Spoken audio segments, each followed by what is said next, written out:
On this video, I would like to do a brief analysis and reading of John 1:13.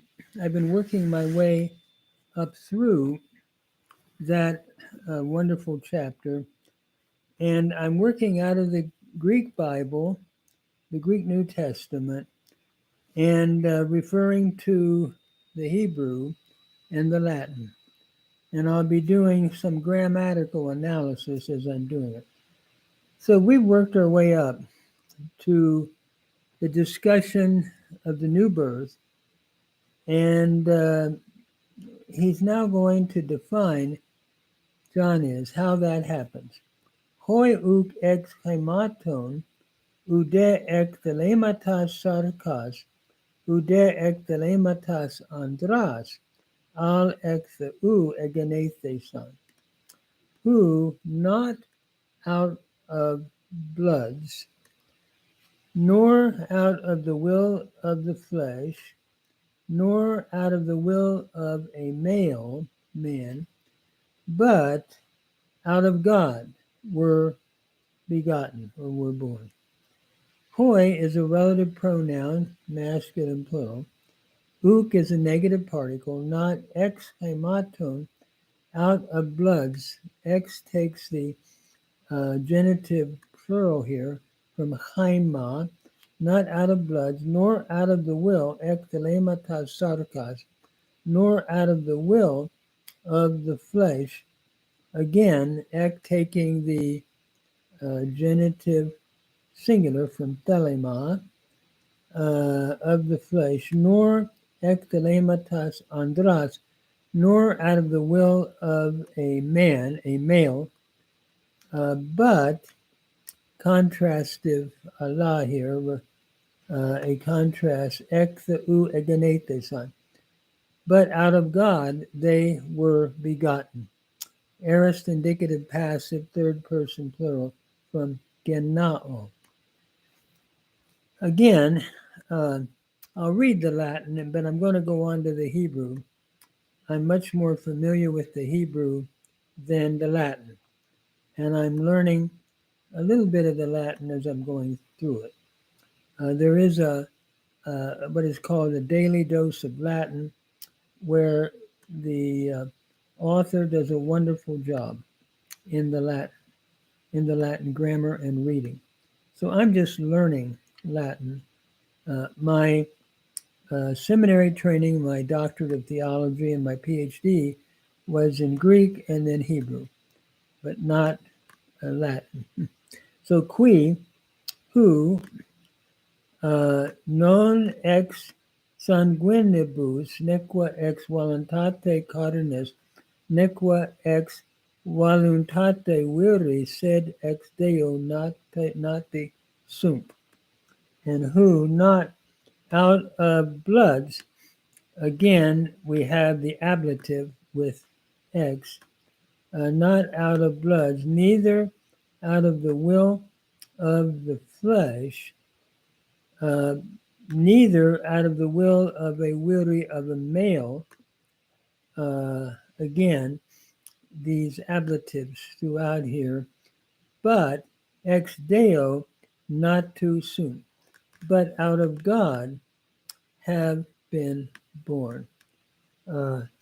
So a passive form, but with an active meaning, as I understand.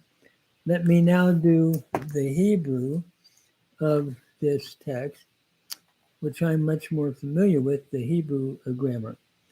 So, Asher lo midam velo mechefetz habasar, af lo mechefetz gaver, ki im me Elohim noladu, which not from blood.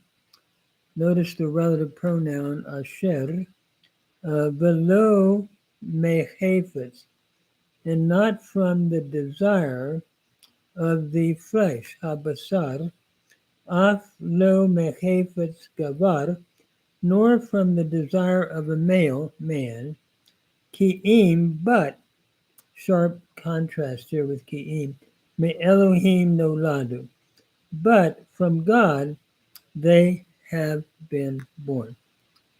And I'm understanding this to be from Yalad, to give birth, and here a nifal, perfect, um, third person masculine plural from Yalad. But historically, it's my understanding that this verb would have been valad, a pei vav verb here. And as we're looking at possibly the development, it might have been now ladu becoming no ladu. The pathak under the noon, followed by the o vowel, the vav, coalescing or coming together and forming a long holam vav, have been born. So the nifal is used here in Delitzsch's translation, which I'm using, the public domain of Delitzsch, to translate a genete son, the aorist indicative passive from genao. So I'm going to stop there. I'm going to try to keep these short, to the point.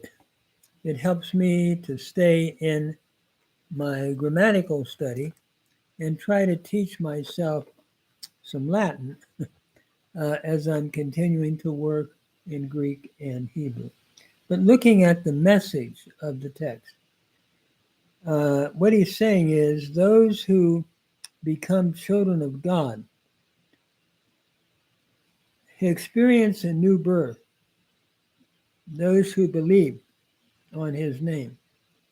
And these are not out of bloods, like male and female, causing a birthing, nor out of the will of the flesh, not out of human desire, nor out of the will of a male man, to have a child. But out of God they have been born. In other words, it's a can I say, divine birth that God brings forth.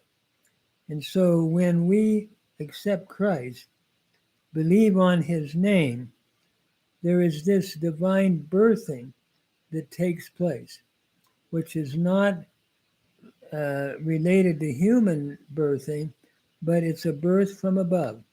And it's also a birth again, a new birth that is affected. And I remember when I was 11 that I put my faith in Jesus Christ.